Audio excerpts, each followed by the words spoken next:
স্বাগত আপনাকে সমকালীন ঘটনা নিয়ে আরটিভির সরাসরি আলোচনা অনুষ্ঠান আওয়ার ডেমোক্রেসি দেখার জন্য সঙ্গে আছি আমি সেলিম আমরাও খান। দর্শক, আজ আমাদের আলোচনা বিষয় প্যারোল না জামিন, আর এ বিষয়ে আলোচনা করবার জন্য আজ স্টুডিওতে উপস্থিত আছেন জগন্নাথ বিশ্ববিদ্যালয়ের উপাচার্য অধ্যাপক ডক্টর মিজানুর রহমান, রয়েছেন ঢাকা বিশ্ববিদ্যালয়ের অধ্যাপক ডক্টর আখতার হোসেন খান। আসবার জন্য আপনাদের দুজনকেই স্বাগত। দর্শক, আপনি আলোচনা অংশ নিতে পারেন টেলিভিশনের পর্দায় দেখানো নম্বরে ফোন করে আপনি প্রতিক্রিয়া দিতে পারেন, মতামত জানাতে পারেন, প্রশ্ন করতে পারেন।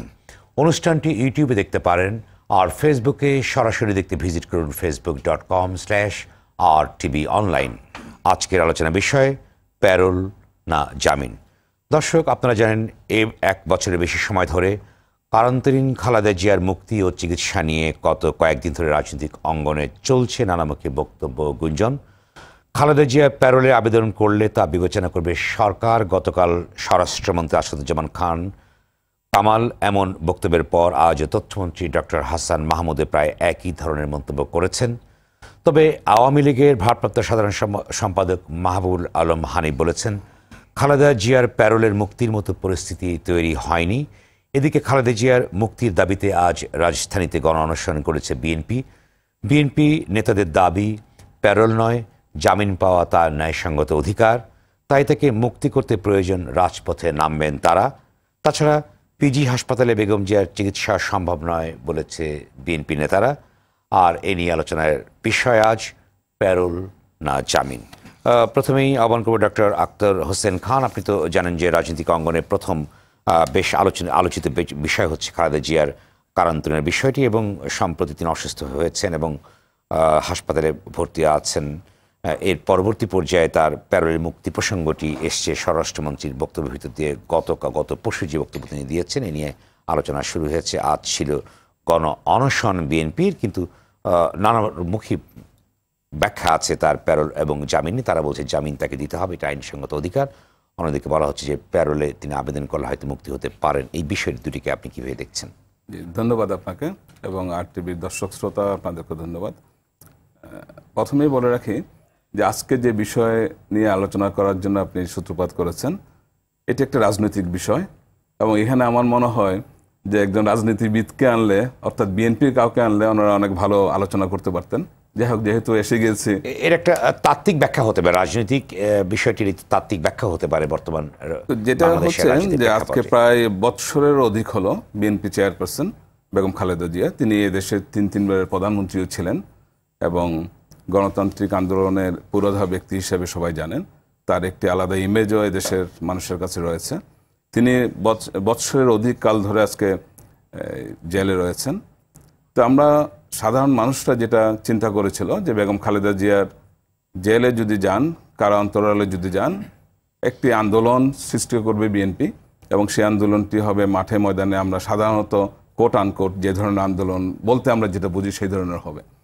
এই ব্যাপারে আমরা গত এক বছর দেখেছি বিএনপি সেই ধরনের কোনো আন্দোলনে যায়নি, এবং বিএনপি নেতারা যেটা বলেন সেটা হচ্ছে সরকারের তরফ থেকে ফাঁদা পাতে তারা পা দেননি। আন্দোলনে কেন তারা যেতে পারল? আপনার কাছে কি মনে হয়? আমরা একটি ব্যাখ্যা চাচ্ছি যে বিএনপি বারবার বলেছে, নির্বাচন আগেও বলেছে যে তারা আন্দোলন করবে, জনগণ জেগে উঠবে তাদের ভাষায়, কিন্তু সেই জায়গাটি কেন সৃষ্টি করতে পারলো না? এটার অনেক ব্যাখ্যা রয়েছে। প্রথমত যেটি সবারই দৃষ্টি এসছে সেটি হচ্ছে বেগম খালেদা জিয়া তিনি নিজেই কিন্তু তার নেতা কর্মীদের নিষেধ করেছেন তার জন্য যেন কোনো ধরনের সেই ধরনের আন্দোলন যেন গড়ে তোলা না হয়, এবং প্রথম থেকে আমরা যেটা দেখতে পেয়েছি তারা আইনগত দিকটার উপর বেশি জোর দিয়েছিলেন এবং আইনগতভাবে তাকে মুক্ত করার ব্যাপারেই তারা অধিক আগ্রহী ছিলেন বলে আইনের প্রতি আস্থাহীনতার ইঙ্গিত বিভিন্ন সময় তারা সেটা দিয়েছেন বিভিন্ন কারণে, সঙ্গত কারণে হয়তো দিয়েছেন, কিন্তু শেষ পর্যন্ত আমরা দেখেছি তারা কিন্তু আপিল করেছেন, হাইকোর্টে গিয়েছেন, আপিল বিভাগে গিয়েছেন, এবং তারই একটি ফল আজকে আমরা দেখতে পেয়েছি। আপিল বিভাগে তার যে জামিন, কুমিল্লার একটি কেসে, সেই জামিনটা কিন্তু বহাল রেখেছেন। সুতরাং আমার মনে হয় বিএনপি আপাতত তেমন কোনো আন্দোলন যেটা আমরা বুঝি সচরাচর, সেই আন্দোলনের না গিয়ে আইনি প্রক্রিয়ার উপরেই নির্ভর করবে। আপনি কি মনে হয় যে স্ট্রেংথ, অনেকে বলেছে যে বিএনপির আন্দোলন করার মতো সেই স্ট্রেংথ বর্তমান সাংগঠনিক অবস্থাটি নেই, অনেকে বলবার চেষ্টা করেছেন। যদি বিএনপির ইচ্ছার কথা বলা হচ্ছে, নেতারা বলেছেন যে আন্দোলন করা দরকার, আন্দোলন করবে, বাঁধ ভাঙা জোয়ারের মতো মানুষ নামবে, একটা একদিকে ইচ্ছা, অন্যদিকে আপনি সক্ষমতার জায়গাটি আপনি কিভাবে দেখবেন?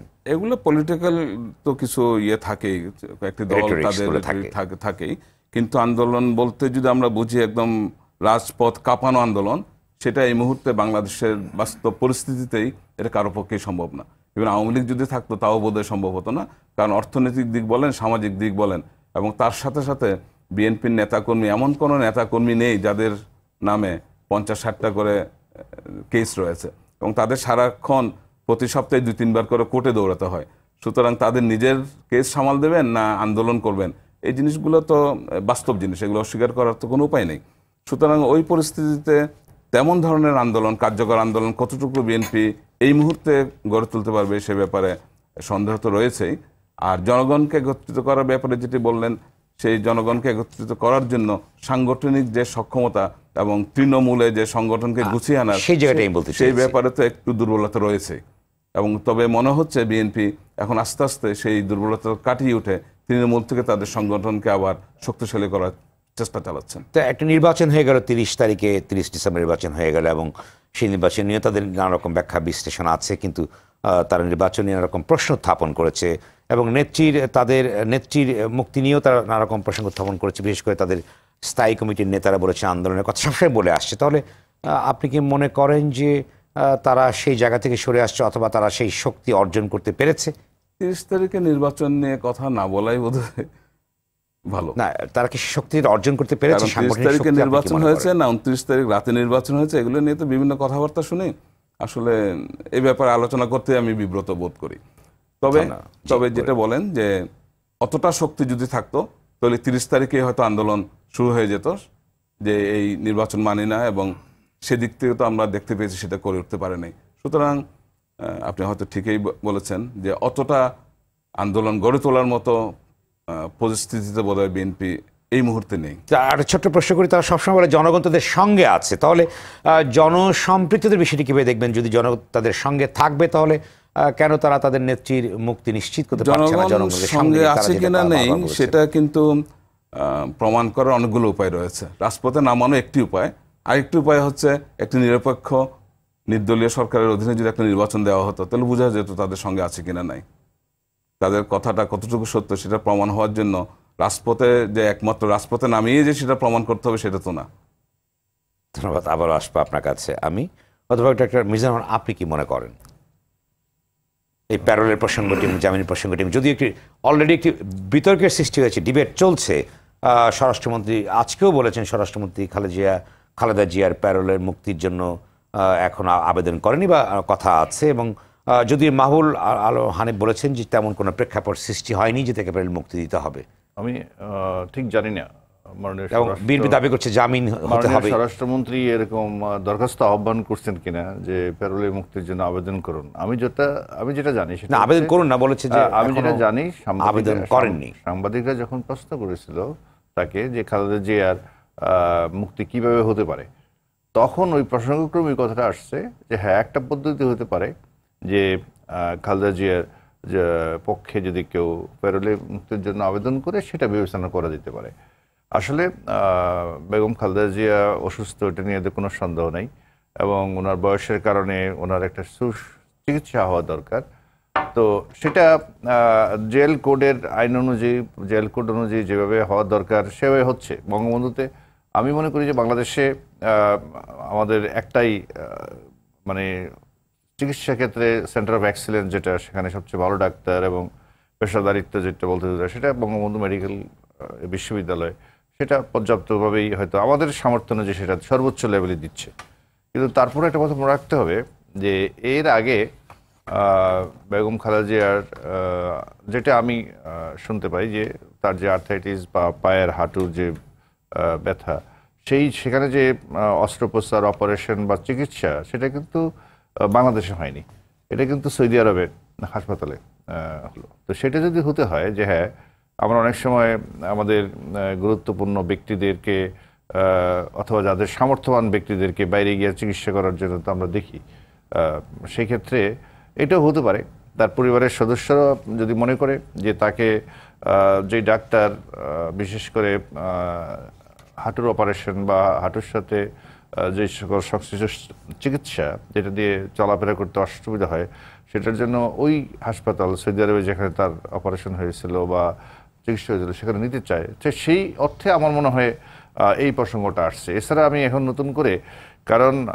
জামিন আইনিভাবে যে জামিন একটা দুইটা মামলা হচ্ছে, আবার পাল্টা মামলা হচ্ছে, আমি মনে হয় আমার হচ্ছে না যে আইনিভাবে এটা খুব দ্রুত নর্মাল যে জামিন যেটা হয় কোর্ট কাছারি থেকে সেটা হওয়ার সম্ভাবনা আমি দেখছি না। আর আরেকটা হচ্ছে আন্দোলন করে যে বিএনপি তো নিঃশর্ত মুক্তি দাবি করেছে, আর যেটা আছে যে মুক্তি তো গণঅনশন হয়েছে দাবি করেছে, সেটা তো কোর্টের ব্যাপার, মুক্তি তো হওয়ার সুযোগে নাই। কারণ তাহলে অ্যাপিলেট ডিভিশনে সেই লোয়ার কোর্টের বা হাইকোর্টের যে রায় সেটা বাতিল করলেই তবে নিঃশর্ত মুক্তি হতে পারে, এসে তো আর মুক্তি হওয়ার আর কোনো সুযোগ নেই, সেটা আইনিভাবে হতে হবে। আর আমি যেটা মনে করি যে বেগম খালেদা জিয়ার মুক্তি, যেমন আজকে মাহমুদুর রহমান মান্না সাহেব বলছেন বেগম খালেদা জিয়ার মুক্ত হলেই বাংলাদেশ মুক্ত হবে, বাংলাদেশের মুক্তির সংগ্রামটা শেষ হবে। তো সেখানে একটা জিনিস মনে রাখতে হবে, রাজনৈতিক দলের যারা কর্মী বা নেতা তারা আসলে পুরো আন্দোলনটা করে না। আন্দোলন হয়তো তারা উপস্থাপন করে জনগণের কাছে, তাদের বক্তব্যটা পেশ করে, এবং এক পর্যায়ে নেতা কর্মীরা যখন এগিয়ে আসে তাদেরকে অনুসরণ করে জনগণ নেমে আসে। তো আমি অন্তত এই ব্যাপারে নিশ্চিত হতে পারছি না যে এই খালেদা জিয়া মুক্তির ব্যাপারে যখন বিএনপি একটা কিছু আহ্বান করবে, বড় একটা গণ আন্দোলনের আহ্বান দিবে, শুধু এটার কারণেই আবার হাজার হাজার লোক রাস্তায় নেমে আসবে, লক্ষ লক্ষ লোক রাস্তায়, যেগুলোকে আমাদের দেশের সনাতনী রাজনীতি বলি আমরা, হরতাল অবরোধ এটা সেটা, এরকম সুযোগ আছে বলে আমি মনে করি না। এটা যে কেবলমাত্র পুলিশি বাধা প্রতিবন্ধকতা মামলা এগুলোর কথা বলছেন বিএনপি নেতৃবৃন্দ, এটার হয়তো আংশিক কিছুটা হতে পারে, যদিও আমি মনে করি যে রাজনৈতিক নেতৃত্বের এইসব মামলা বা পুলিশি হয়রানি এগুলোর ভয়কে অতিক্রম করেই তো সারা জীবন আন্দোলনগুলো হয়ে আসছে। তো সেই ক্ষেত্রে আমি যেটা বলবো, জনগণের কে সম্পৃক্ত করা না গেলে, অর্থাৎ জনগণের কোনো দাবি দেওয়াকে, যেমন আপনি যদি আমাদের পাকিস্তান আমলের রাজনীতি দেখেন, সেখানে বিভিন্ন সময় আমাদের জাতীয় নেতারা, মাওলানা ভাসানী সাহেব জেলে গেছেন, বঙ্গবন্ধু শেখ মুজিবুর জেলে গেছেন, সৈয়দ ওমর আন্দোলনের সময় জেলে ছিলেন। তো এইগুলোর সাথে কিন্তু শুধু ওই বিশেষ একজন নেতার মুক্তি না, এর সাথে কিন্তু ছয় দফা আন্দোলন, জাতীয় মুক্তি এবং মানে জাতীয় ইস্যুসগুলোকে যখন নিয়ে আসা হয়েছে তখনই কিন্তু এইসব আন্দোলনের সাথে জনগণ সম্পৃক্ত হয়েছে। কিন্তু এখন যদি আপনি মনে করেন কেবলমাত্র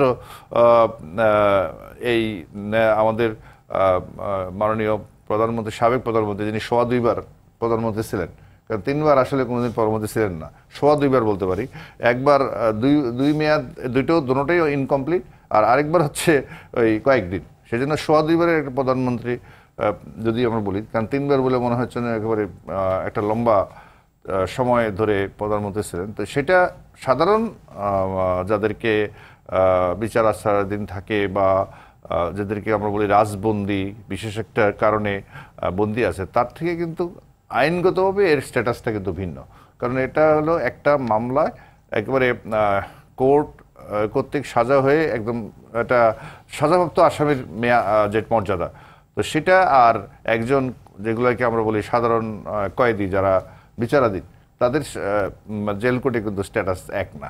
তো সেই ক্ষেত্রে হতে পারে আমার ধারণা যে এরকম যদি হয়, তার পরিবারের সদস্য যদি মনে করেন যে তাকে বাইরে, কারণ আমরা যেটা আজকেও দেখলাম যে বঙ্গবন্ধু মেডিকেল বিশ্ববিদ্যালয়ের যে চিকিৎসা, এতে বিএনপি নেতৃবৃন্দ সন্তুষ্ট না, তারা আরও ভালো চিকিৎসা চাচ্ছে। তো সেটা আমি মনে করি যে আমার ব্যক্তিগত অভিমত হচ্ছে এটা বাংলাদেশের আর কোনো প্রাইভেট হাসপাতালে এর চেয়ে ভালো বিজ্ঞ ডাক্তাররা আছে, এটা অন্তত আমি কনভিন্স না। তো এই ক্ষেত্রে যদি বাইরে নিয়ে তাকে চিকিৎসা করতে চায়, সেই প্রসঙ্গটাই ক্রমে কিন্তু এই আমরা কদিন আগে পাকিস্তানের নওয়াজ শরীফকেও এরকম চিকিৎসার জন্য 3 মাসের জন্য পেরোলে মুক্তি দেওয়ার একটা ঘটনা কিন্তু যারা গণ অনশনে গিয়েছেন সেখানে কাদের সিদ্দিকী বলেছেন প্যারোলে মুক্তি হবে খালেদা জিয়ার মৃত্যু গণতন্ত্রের মৃত্যু, অর্থাৎ বিএনপির অনেকেই আবার বলছেন যে প্যারোলের বিরোধিতা করছেন, এখানে নিঃস্বার্থ মুক্তি চেয়েছেন তারা। আপনি নেতারা তো ধরেন এরা তো হলো ভিন্ন ভিন্ন দলের নেতা, তাদের অনুসারী তেমন নাই, নেতাই শুধু। কিন্তু আবার বিএনপির যে র্যাঙ্কেল ফাইল, যে নেতৃত্ব, সেখানে কিন্তু আমি মনে করি তাদেরও রাজনীতিটা ধরে রাখার একটা ব্যাপার আছে, এগুলো তো বলতেই হবে।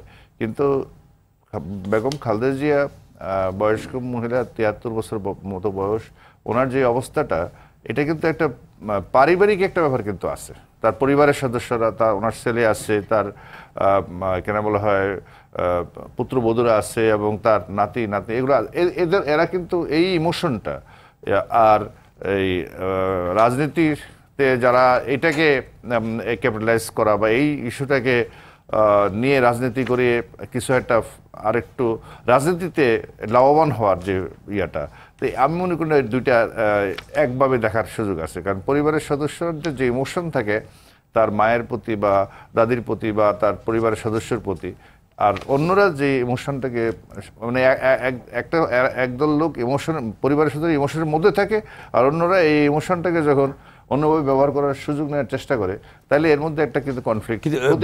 বিএনপির অন্যতম আইনজীবী খন্দকার মাহবুব বলেছেন যে খালেদা জিয়ার মুক্তি রাজনৈতিক সিদ্ধান্তের বিষয়, এবং প্যারোলের মুক্তির অনেক নজির আছে, এবং ইচ্ছা করে সরকার প্যারোল দিতে পারে এবং তিনিও নিতে পারেন, অর্থাৎ সরকার সদিচ্ছা কথা বলেছে। সেটাই বলছি। আর অন্য কোনো যে আপনি তো জামিনের ব্যাপারটা তো আমরা দেখলামই, গত ১-১.৫ বছর যাবত জামিন হচ্ছে, বাতিল হচ্ছে।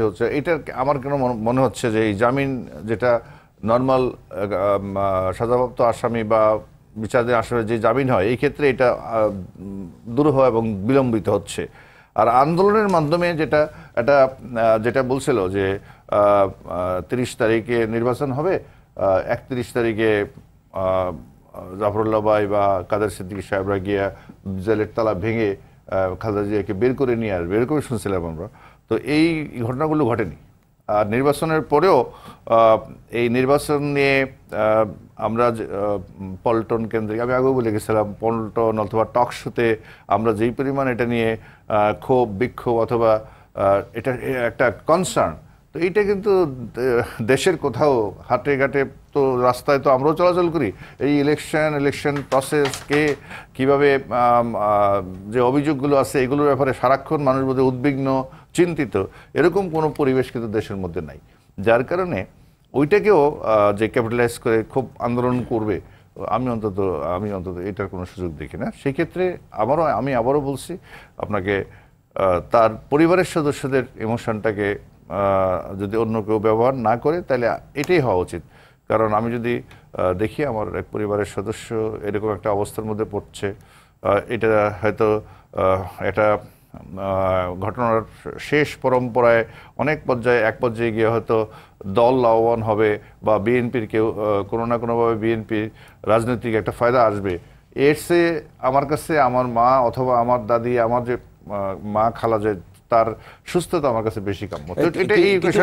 ইচ্ছা করলে তো প্যারোল দিতে পারে, অর্থাৎ খন্দকার মাহবুব বলেছেন যে সরকার দিতে পারে এবং উনি চাইতেও পারেন, সেক্ষেত্রে না, সেটাই তো বলছে।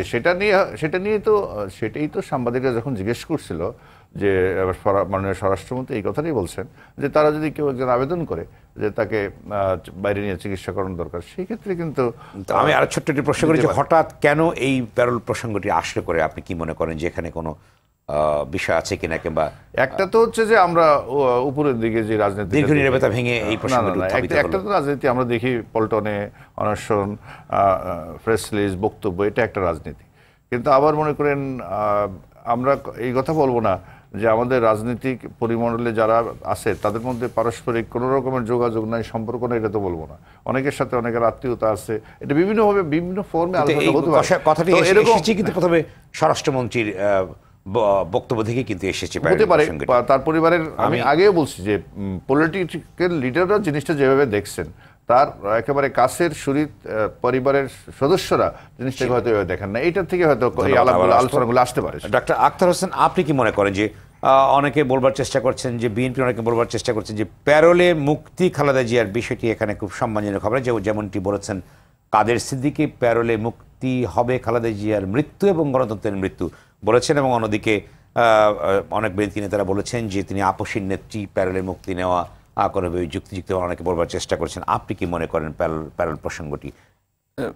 আমি মাননীয় উপাচার্য মহোদয়ের সাথে অনেকটাই একমত যে প্যারোলের ব্যাপারটি এটা দুটো দিক রয়েছে। একটা হচ্ছে পারিবারিক দিক দিয়ে উনি যেটা বললেন, ওনার স্বাস্থ্যগত কারণে, শারীরিক কারণে যদি চিকিৎসার প্রয়োজন হয়, সেটা পরিবারের যারা ক্লোজ সদস্য তারা একভাবে দেখবেন। নিশ্চয়ই তারা চাইবেন না যে এরকম অন্ধকার প্রকোষ্ঠে তিলে তিলে তিনি মৃত্যুর দিকে এগিয়ে যান। কিন্তু অন্যদিকে বেগম খালেদা জিয়া তিনি কিন্তু শুধুমাত্র একজন ব্যক্তিই নন, তিনি একটি দলের চেয়ারপারসন এবং একই সাথে এই দেশের তিনি ক্ষমতায় না থাকলেও কোটি কোটি মানুষের কিন্তু নেত্রী, এটা তো স্বীকার করতেই হবে। সুতরাং তার ওই দিকটাও রাজনৈতিক একটা দিক তো রয়ে গিয়েছে। আর এই প্যারোলের ব্যাপারটা কিন্তু বিএনপি কিংবা বেগম খালেদা জিয়ার আত্মীয় স্বজনের কাছ থেকে কিন্তু আমরা শুনিনি।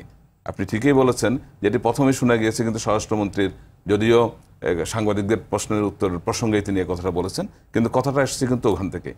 আমার মনে হয় বিএনপি এবং তার সাথে যারা জোটে রয়েছেন নেতাকর্মীরা, তারা কেউই বোধহয় ওই প্যারোল নিয়ে মুসলেখা দিয়ে বেরিয়ে আসার এই জিনিসটা বোধহয় তারা গ্রহণ করতে চাইবে না, রাজনীতির কারণে গ্রহণ করতে চাইবে না।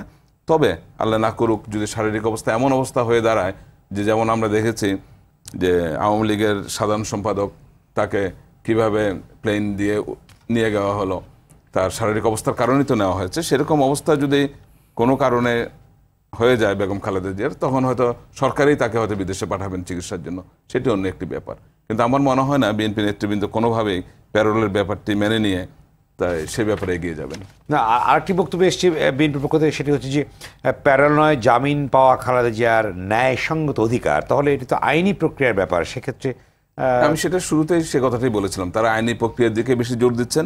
তবে আমি এটাও বলবো, আমাদের উপদেষ্টা মহোদয় যেটা বলেছেন যে নর্মাল ওয়েতে জামিন দেরি হবে, সেটি তিনি স্পেকুলেট করছেন, আমারও তাই ধারণা। কারণ আপনি হয়তো নিশ্চয়ই অবগত রয়েছেন, গত সপ্তাহে বোধহয় আবার একটি মানহানির কেস দেওয়া হয়েছে, একটাতে জামিন পাচ্ছেন, নতুন করে আবার কেস দেওয়া না। কিন্তু আমি একটা কথা বলি, প্যারোলে মুক্তি এটার সাথে মান মর্যাদা অপমানের এরকম কোনো সম্পর্ক আছে কিনা? প্যারোলের ব্যাপারটাই আসছে এরকম ক্রাইসিসে, মানে স্বাভাবিকভাবে যখন কারো জামিন হচ্ছে না অথবা ছাড়া পাচ্ছেন না, কিন্তু তাকে জেলের বাইরে যেতে হচ্ছে।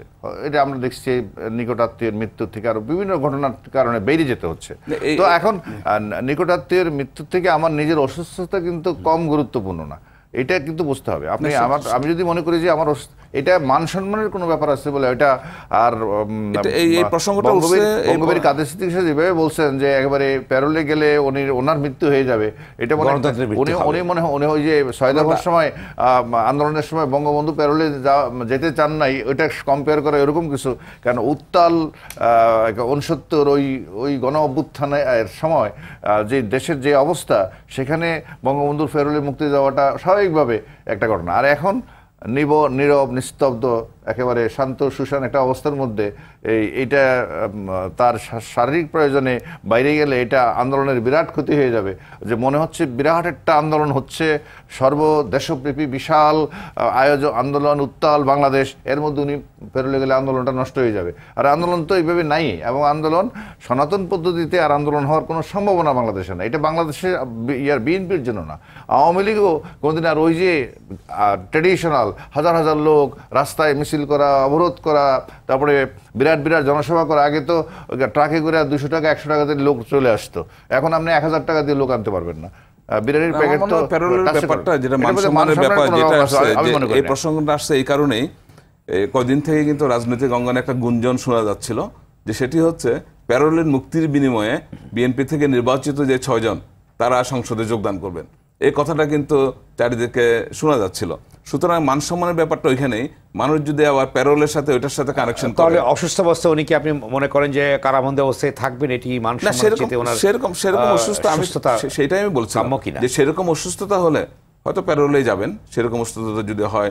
কিন্তু আরেকটা জিনিস আপনার খেয়াল রাখতে হবে যে সরকার যদি তাকে প্যারোলে মুক্তি দিয়ে বিদেশে চিকিৎসার জন্য পাঠাতে রাজি হয়, তার কথাবার্তা শুনে সেটা মনে হলো, কিন্তু তিনি অনেক দিন থেকে চাচ্ছেন ইউনাইটেড হসপিটাল বা তার পছন্দের কোনো প্রাইভেট হসপিটালে চিকিৎসা নেওয়ার জন্য, সেটা দিলে আপত্তিটা কোথায়? এটা তো অনেক আগেই দিতে পারতেন যে আমাকে বিএসএমএমইউতেই তাকে চিকিৎসা দিতে হবে, এত বাধ্যবাধকতা কেন? কিন্তু ওইটা আগে একবার বলছি আমি, কারণ এটা জেল কোড অনুযায়ী তো এখন যখন আপনি জেলে বন্দি আছেন আর প্যারোলে মুক্তি এক জিনিস তো না।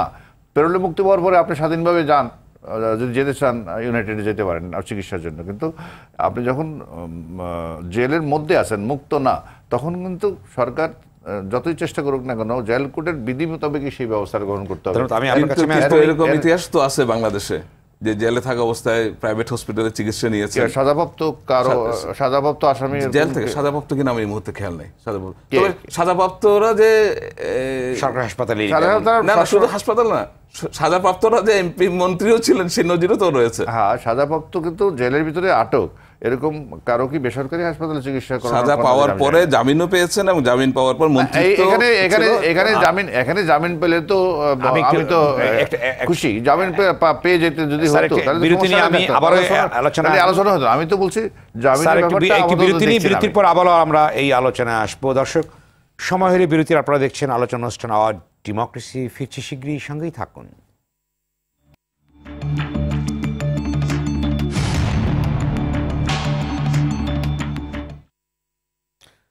স্বাগত আরেকবার সমকালীন ঘটনা নিয়ে আরটিভির সরাসরি আলোচনা অনুষ্ঠান আওয়ার ডেমোক্রেসিতে। সঙ্গে আছে আমি সেলিম আমরাও খান। দর্শক, আজ আমাদের আলোচনার বিষয়ে প্যারোল না জামিন আলোচনায় আছেন অধ্যাপক ডক্টর মিজানুর রহমান এবং অধ্যাপক ডক্টর আক্তার হোসেন খান। জনাব আক্তার হোসেন, আপনি বলুন যে এখানে একদিকে প্যারোল এবং না জামিনে নিয়ে একটি বিতর্ক আছে, অন্যদিকে আজকে যে সমাবেশটি ছিল অথবা গণ অনুষ্ঠান ছিল, সেখানে মির্জা ফখরুল ইসলাম আলমগীর বলেছেন যে খালেদার মুক্তির জন্য আন্দোলনের প্রস্তুতি নিতে নেতাকর্মীদের আহ্বান জানিয়েছেন। তাহলে আপনি কি মনে করছেন যে প্যারোলে যদি মুক্তি না নেন, জামিন যদি না হয়, সেক্ষেত্রে বিএনপি আন্দোলনে যাচ্ছে? কি মনে হয় আপনার কাছে? এখন বিএনপি একটি রাজনৈতিক দল, একটি রাজনৈতিক শক্তি। তাদের শীর্ষ নেতা আজকে এতদিন ধরে জেলে রয়েছেন। সুতরাং তাদের যদি নিয়মতান্ত্রিক উপায়ে যদি জামিন না হয়, আমি নিয়মতান্ত্রিক বলতে আমি আইনি প্রক্রিয়ার কথা বলেছি, সেটি যদি না হয় এবং তারা প্যারোলের কথাটা স্বীকারই করতে চান না যে তারা প্যারোলে মুক্তি চান, সুতরাং তাদের নেক্সট অল্টারনেটিভ হচ্ছে আন্দোলন করা। এবং এই আন্দোলন আমরা গত 1 বছর থেকে যেটা দেখতে পাচ্ছি যে রাজপথ কাঁপানো আন্দোলন যেটা বলে, সেটার দিকে তারা যাচ্ছেন না, তারা অনশন করেছেন। এটা একটি নিয়মতান্ত্রিক সেটি করা সম্ভব নয়। আপনি সম্ভব হোক বা না হোক সেটা তো পরের বিতর্ক, কিন্তু তারা তো সেরকম অ্যাটেম্প নেন নেই। সুতরাং তারা অনশন করবেন, গণসংযোগ করবেন, গ্রামে গঞ্জে থেকে আস্তে আস্তে মোবিলাইজ করার চেষ্টা করবেন, এবং সেটা করা ছাড়া তো আর তাদের কোনো গত্যন্তর নাই। তারা তো আর এখন মারামারি করে ছাড়িয়ে আনতে পারবেন না, সেটা সম্ভব না। সুতরাং আমার মনে হয় সেদিক থেকে তারা যেটা করেছেন, নেতাকর্মীদেরকে প্রস্তুত হতে বলেছেন, এর অর্থ হচ্ছে সংগঠিত হওয়া। গ্রামগঞ্জ থেকে তারা মনে করছেন যে বিএনপি সংগঠিত নেই। আপনি কি বলতে চাইছেন? সংগঠিত বলতে আপনি যদি মনে করেন যে আমরা তো যে কোনো রাজনীতি করি, যে কোনো তোমার প্রস্তুতি নাও, এর অর্থ যে তারা প্রস্তুত না। সবসময় তার আন্দোলনের জন্য ওইভাবে প্রস্তুত থাকে না। প্রস্তুতি নাও মানে মানসিকভাবে এবং আস্তে আস্তে সংগঠনটাকে, এবং অনেকদিন ধরে তো সম্মেলন হচ্ছে না তৃণমূলে, সেগুলো হয়তো বিএনপি আস্তে আস্তে করবে। এমন সেটা দেখতে পাচ্ছি, কিছুদিন আগেই বিএনপির কয়েকটি অঙ্গ সংগঠনের কমিটি ঘোষণা করা হয়েছে। সুতরাং আমার মনে হয় তারা আন্দোলনের প্রস্তুতি বলতে ওইটাই বুঝিয়েছেন, নেতাকর্মীদেরকে মানসিকভাবে প্রস্তুতি নেওয়া এবং আরেকটু সংগঠিত হওয়া, এটাই হয়তো বুঝিয়েছেন তারা। ধন্যবাদ। ডক্টর মিজানুর রহমান, আপনি বলুন যে একদিকে বলা হচ্ছে, যিনি ভারপ্রাপ্ত সাধারণ সম্পাদক আওয়ামী লীগ, তিনি বলেছেন খালেদা জিয়ার প্যারোলে মুক্তি রাজনৈতিক নয়, এটি আইনি বিষয়। অন্যদিকে খন্দকার মাহবুব বলেছেন যে মিথ্যা মামলায় খালেদাকে আটক রাখা হয়েছে, তার সব মামলা রাজনৈতিক বিবেচনায়, আইনি প্রক্রিয়া চেয়ে রাজনৈতিক প্রক্রিয়ায় মুক্তির পথ খুঁজতে হবে। একজন বলছে আইনি প্রক্রিয়া, অন্যদিকে বলছেন না। কিন্তু আমি এটা বুঝতে চাই, আপনি কোনটা মনে করেন? প্যারোলে মুক্তিটা কি কোনো বেআইনি প্রক্রিয়া? প্যারোলে মুক্তি আমাদের আইনের মধ্যেই তো আছে। এটাও একটা আইনি প্রক্রিয়া। কারণ এটাও মনে রাখতে হবে যে এটা কোনো এক্সট্রা জুডিশিয়াল কোনো কিছু না। এটা আমাদের আইনে এরকম কেউ যদি বন্দী থাকে, সেটা সাজাপ্রাপ্ত হোক অথবা কয়েদি হোক, তাদের বিশেষ প্রয়োজনে জেলের বাইরে আসার যখন প্রয়োজন হয়, তখন স্বরাষ্ট্র মন্ত্রণালয় তাদেরকে বাইরে থাকার অনুমতি দেন। এটা তো আইনের মধ্যেই আছে, এটা সংবিধানের মধ্যে আছে। এটা আবার এটাকে বেআইনি প্রক্রিয়া বলার তো কোনো কারণ নাই। এটা আমার ধারণা, যিনি ওনার আইনজীবী ছিলেন অ্যাডভোকেট মাহবুব হোসেন, উনি বোধহয় এই কথাই বলছেন যে আইনেরই একটা অংশ, প্রক্রিয়ারই একটা অংশ। না, উনি বলেছেন যে আইনি প্রক্রিয়া চেয়ে রাজনৈতিক প্রক্রিয়ায় মুক্তির পথ খুঁজতে হবে। রাজনৈতিক প্রক্রিয়া এইটার মধ্যে এটা কিন্তু একটা মিশ্র প্রক্রিয়া। এই যে প্যারোলের মুক্তি ব্যাপারটা কিন্তু আইনি এবং রাজনৈতিক। আপনি এটা আবার যেমন জামিন যেরকম আমরা বলছি যে অধিকার, ওইটা আবার অত অধিকার না। এটা আবার পলিটিক্যাল গভর্নমেন্ট যে থাকে, তাদের স্বরাষ্ট্র মন্ত্রণালয়ের ইচ্ছা অনুচ্ছারের উপর নির্ভর করবে। জিনিসটা আইনের মধ্যে আছে, কিন্তু আবার রাজনৈতিক সিদ্ধান্তের ব্যাপার আছে। দুইজনে একটা মিশ্র একটা প্রক্রিয়া হচ্ছে প্যারোলের ব্যাপারটা। আর আক্তার ভাই যথার্থই বলছেন, আসলে এইগুলোর সাথে সবগুলো একটার সাথে একটা মিশিয়ে, অর্থাৎ বেগম খালেদা জিয়ার মুক্তি হলেই সব কিছু সংগঠন দাঁড়িয়ে যাবে, দেশের মুক্তি চলে আসবে, যেগুলো মাহমুদুর রহমান মান্না সাহেব বললেন, অন্তত এইটা আমি বিশ্বাস করি না। তবে যেহেতু একটা সময় পাওয়া গেছিল, এই সময়ে দল, আমরা একটা সংসদীয় পদ্ধতির, সরকার পদ্ধতির দেশ, সেখানে একটা শক্তিশালী বিরোধী দল অত্যন্ত কাম্য, এবং যত শক্তিশালী বিরোধী দল, জোরালো একটা শক্তিশালী বিরোধী দল হবে, সেটা গণতন্ত্রকে এগিয়ে নেওয়ার ক্ষেত্রে এবং দেশের সুশাসন প্রতিষ্ঠার ক্ষেত্রে বিরাট ভূমিকা রাখবে। তো সেই ক্ষেত্রে যত কথাই আমরা বলি না কেন, যে হ্যাঁ নির্বাচন নিয়েও যদি কথা বলতে চান, সেভাবে বলতে পারি, হ্যাঁ নির্বাচন নিয়ে আপনি অনেকগুলো অভিযোগ আছে, ভোট দেয়া নেয়া, ভোটের ব্যাপারে বাধাগ্রস্ত করা, বিভিন্ন রকমের কথা বলতে পারেন। কিন্তু নির্বাচনের সময় একটা জিনিস তো স্পষ্ট দেখা গেছিল, নির্বাচনের প্রস্তুতিহীনতা। বিএনপি নামক যে দলটা, এটা আদৌ নির্বাচনের জন্য প্রস্তুত ছিল না, এবং এখনও এটার যে সাংগঠনিক, আমি জানি না কোন কোন কমিটি কয়টা নাকি দিয়েছেন বলে আক্তার ভাই বললেন, কিন্তু এখনও আমার জানা মতে আছে অনেক জেলায়, অনেক উপজেলায় 8 বছর 10 বছর 12 বছর যাবত কোনো সম্মেলন হয় না। ওইভাবে পুরনো কমিটিগুলো আছে, আওয়ামী লীগেরও 2-4টা জেলা উপজেলায় আছে। কিন্তু এই ক্ষেত্রে যেভাবে হচ্ছে, যে প্রক্রিয়ায় হচ্ছে, এটাকে আপনি যে সুযোগটা ছিল আর কি, সুযোগটা এখনও সঠিকভাবে বিএনপি কাজে লাগাচ্ছে বলে আমি মনে করি না। কারণ মাঝে মধ্যে এই নেত্রীর মুক্তির জন্য অনশন, অথবা একটা প্রেস ব্রিফিং, অথবা 2-4 জন লোকের মানববন্ধন, এইগুলো যে শক্তিটা খরচ হয়, এর চেয়ে বরং ওনারা যদি গ্রামে গঞ্জে, জেলায় উপজেলায় লোকদেরকে সংগঠিত করতে পারতেন, এবং জনগণের সম্পৃক্ত যে দাবি দাওয়াগুলো হতে পারে, যে বিষয়গুলো জনগণকে আকৃষ্ট করে, সেই রকম বিষয় নিয়ে উপস্থাপন করে যদি জনগণকে উদ্বুদ্ধ করে রাস্তায় আনতে পারতেন, এবং সেটা যদি সেটার সাথে যদি বেগম খালেদা জিয়ার মুক্তি থাকতো, তাইলে ওই কথাগুলো আসতো। কিন্তু আপনি যদি এখন সব কিছুকে আইসোলেট করে বেগম খালেদা জিয়ার মুক্তিটা দিয়ে, তো আমরা গত 1-1.5 বছর তো জেলেই থাকলেন উনি, সেরকম কোনো জনগণকে বেরিয়ে আসতে বা স্বতঃস্ফূর্তভাবে, এখন যেটা বলা হচ্ছে যে তারা আন্দোলন গড়ে তুলবে, নেতাকর্মীকে ওটা তো প্রত্যেকবার ঈদের আগে দিয়ে বলে, এটা ঈদের প্রত্যেকে রোজা আসলে রোজার আগে দিয়ে বলছে ঈদের পরে আন্দোলন হবে। তো যেহেতু রোজা এসে গেছে এবং ঈদ আসছে, এটা আবার বলতেই হবে, এটা চলছে। আমি অন্তত গত 5-7 বছর এটা দেখি যে ঈদের পরে হবে, কোরবানি ঈদের পরে হবে। তো এইবার মনে হয় না এইগুলো আর পরের। আমি আবারও বলছি, একটা গণতান্ত্রিক প্রক্রিয়ার যে উইপনগুলো ছিল, যেগুলোকে সনাতন আমাদের এশিয়ান কনটেক্সটে বা গণতন্ত্রের কনটেক্সটে যেগুলোকে রাজনৈতিক হাতিয়ার বলি, হরতাল, অবরোধ, মিছিল, সমাবেশ, মহাসমাবেশ, এগুলো বলছে না, এগুলো আর এই দেশে খুব কার্যকরভাবে করা যাবে না। এইটা এখন মনে করেন একটা, আমি গত কয়েকদিন ধরে বলছিলাম, গণতন্ত্রের অন্যতম একটা স্তম্ভ বললো হয়তো সংবাদপত্রকে। তো সংবাদপত্রের এখন কি অবস্থা হয়েছে, সংবাদপত্র একটা একটা করে বন্ধ হয়ে যাচ্ছে। এখন চলে গেছে সোশ্যাল মিডিয়া। এখন সোশ্যাল মিডিয়ার মধ্যে যে ইস্যুসগুলো নিয়ে মানুষ নাড়াচাড়া করে হ্যান্ডেল করে, আপনি যদি একদিন ওয়াচ করেন দেখবেন যে দিস আর নট দ্যাট। আমরা সনাতন রাজনৈতিক দলগুলো বা সরকারের রাজনৈতিক পরিমণ্ডলে যেসব আলোচনাগুলো হয়, এগুলো নিয়ে মানুষের কেনা বলে আকর্ষণ। আপনি যদি একটা ঘটনা একটা আপলোড করার পরে এটার মধ্যে কি পরিমাণ লোক দেখলো বা লাইক করলো, এগুলো যদি দেখেন, সেই ইস্যুসগুলো কিন্তু আমাদের এই রাজনৈতিক নেতারা যে ইস্যুগুলো হলে, এই ইস্যুগুলো আর না, বরং অন্য ইস্যু নিয়ে মানুষ এগুলো নিয়ে ব্যস্ত, সেই সামাজিক যোগাযোগ মাধ্যম বা অন্যান্য মিডিয়াতে। ধন্যবাদ।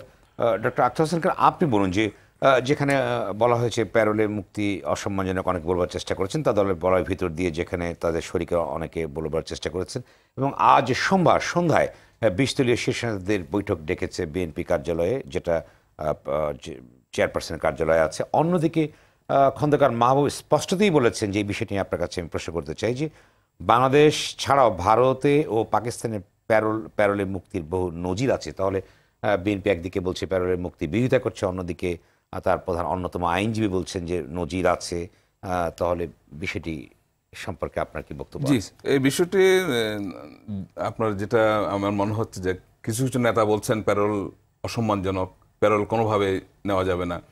খন্দকার মাহবুবউদ্দিন তিনি বলছেন প্যারোলের অনেকটা পক্ষে নজির আছে উনি বলতে চেয়েছেন। ঠিক একইভাবে আওয়ামী লীগের সাধারণ সম্পাদক, ভারপ্রাপ্ত সাধারণ সম্পাদক, তিনি বলছেন এক কথা দুটো, এবং ডক্টর হাসান মাহমুদ এবং আরেকজন তারা বলছেন প্যারোল হওয়ার মতো তেমন কিছু ঘটেনি। সুতরাং এগুলো রাজনীতিক ব্যাপার, এগুলো প্রতি দলের মধ্যেই রয়েছে, সরকারের মধ্যেও এক মন্ত্রী বলে এক আসল রকম, কথাটা কি আরেক আপনি কি মন্ত্রী- মনে করেন চলে? আমার মনে হয় যে ওনার যদি শরীর যদি ওরকম চিকিৎসার প্রয়োজন হয় সেই মুহূর্তে সবাই বলবে যে তাকে প্যারোলে দেওয়া হোক, সরকারও হয়তো প্যারোলে তাকে চিকিৎসার জন্য পাঠাবেন, যেটা উপদেষ্টা মহোদয় বলেছেন যে সেই ব্যাপারে তখন মানবিক দিকটা তখন ইয়ে হয়ে যাবে। না, আমি কাছে আসবে। সামাজিক যোগাযোগ মাধ্যমে জিনিসটা যেটা দেখছিলাম 2-3 দিন আগে, যে বেগম খালেদা জিয়ার পরিবারের সদস্যরা সরকারের সর্বোচ্চ পর্যায়ে যোগাযোগ করে কথা বলতে চায়, এরকম একটা অ্যাপয়েন্টমেন্ট আছে। এটা সত্য মিথ্যা আমি জানি, কারণ সামাজিক যোগাযোগে তো কোনো অনেক ধরনের ভ্যালিডেশনের কথা বিরাট এসেছে। সমস্যা।